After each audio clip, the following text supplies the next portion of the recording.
के नियम बताए।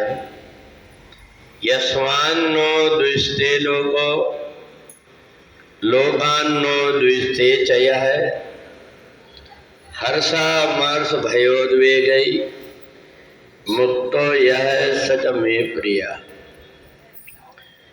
भगवान कहते हैं कि जीवन को जो ऐसा बना लेता है कि जिससे किसी व्यक्ति को कोई कष्ट नहीं होता, वो जो कुछ बोलता है, जो कुछ व्यवहार करता है, उससे दूसरों को कष्ट ना हो, ऐसी अगर दिनचर्या बन गई तो उस व्यक्ति का अहिंसा का व्रत पूरा हो जाता है। हिंसा केवल जीवात्मा को मारने अकेले से नहीं, बल्कि किसी की आत्मा को दुखाने से भी हो जाती है। तो इसलिए जो व्यक्ति खुद भी दूसरों को दुखी नहीं करता, चाहे वो मनुष्य हो और चाहे वो कोई जीव जंतु हो, किसी को भी जो सताता नहीं, वो व्यक्ति जो दूसरों को सताता है, दूसरों को परेशान करता है, उसका विरोध करना चाहिए। हनुमान जी महाराज से पूछा रावण ने कि तुमने राक्षसों को क्यों मारा? तो हनुमान जी ने कहा मैंने नहीं मारा, जे मोहि मारा ते मैं मारा।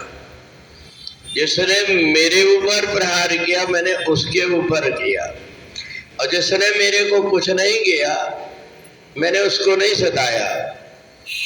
यहाँ तक कि जब अग्नि में लगा रहा था तब भी जिन लोगों ने आग लगाने के लिए तेल दिया था, कपड़े दिया था, उनके घर में भर आग लगाया मैंने, और जिसके घर से विभीषण कुंभकर्ण के यहाँ से नहीं आया तो उनके यहाँ आग नहीं लगाया। तो भक्ति ये कहती है कि परमात्मा ने जो हमें मनुष्य शरीर दिया है, हमारी सबकी इच्छा होती है कि हमारे जीवन में कोई कष्ट ना आए, कोई दुख ना आए, हमारे जीवन में सुख और आनंद रहे। ऐसा दूसरा व्यक्ति भी चाहता है। तो इसलिए जो व्यक्ति दूसरों को नहीं सताता, दूसरों को दुख नहीं देता, उसके जीवन में आने वाले दुख को भी परमात्मा दूर कर देते। उन्हें पता है कि इस व्यक्ति ने जीवन में किसी को नहीं सताया है, किसी को दुख नहीं दिया है।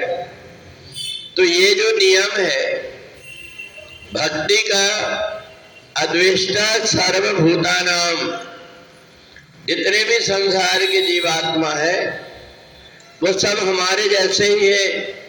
जिस बात से हमको दुख लगता है उनको भी दुख लगता होगा। तो इसलिए दूसरों को न सता करके, दूसरों से ना तो ईर्ष्या रखना, ना उनसे बैर रखना।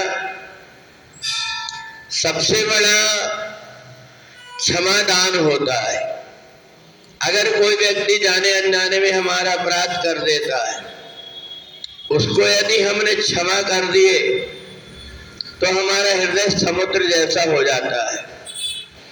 तो इसलिए जीवन में अपने आप को ऐसा बना लो कि दूसरे प्राणी हमसे दुखी ना हो, हम दूसरों से ईर्ष्या ना करें, दूसरों से द्वेष ना करें। हमारे मन की जो स्थिति है ये बुद्धि के नियंत्रण में चलती है, और बुद्धि से हम जैसा जैसा सोचते हैं वैसा वैसा मन के अंदर कार्य करने की शक्ति और प्रेरणा मिलती है। तो इसलिए हमारी बुद्धि को अगर हम परमात्मा में लगा देते हैं और यदि हम परमात्मा का भजन करने लगते हैं तो हमारे अनेक जन्मों के संस्कार से जो दूषित बुद्धि है वो दूषित बुद्धि भी पवित्र हो जाती है। इसलिए भक्ति तो प्रत्येक व्यक्ति करना चाहता है, पर भक्ति के छोटे छोटे सूत्र को अपने जीवन में उतारता नहीं, इसलिए भक्ति का लाभ प्राप्त नहीं होता। परंतु जो व्यक्ति भक्ति के इन सूत्रों को अपने जीवन में उतार लेता है, अगर वो बहुत देर तक के माला लेकर के भी नहीं बैठता, अगर वो बहुत देर तक भगवान की पूजन भी नहीं करता, उसके हर कार पूजन हो जाते हैं। जो दूसरों को दुख ना हो, मैं किसी से बुराई ना रखूं, इस प्रकार के व्रत को लेकर के और सदा सहज और सरल रूप में रहता है, उस व्यक्ति के हृदय में परमात्मा अति शीघ्र आ जाते हैं और परमात्मा की भक्ति भी स्थायी रूप से निवास करती है। आसरा